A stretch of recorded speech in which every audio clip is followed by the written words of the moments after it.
First, park the Mustang on a level surface and ensure the parking brake is engaged. Next, unlock the trunk to access the storage area. Release the two latches on the header bow above the windshield by pulling down on the red handles. Lower the rear window panel to prepare for folding. Grasp the header bow and gently push it back, folding the top towards the trunk.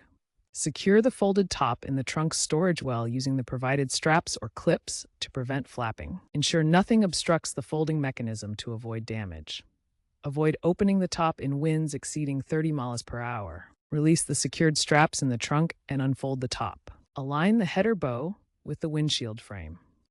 Ensure the side rails are properly aligned. Engage the header latches on each side of the windshield frame, listening for a distinct click to ensure they are securely fastened. Zip the rear window panel up. Check that the soft top is taut and properly sealed around the edges to prevent leaks. Regular maintenance, such as lubricating the latches with silicone spray and dry folding the top, extends its life and prevents mold.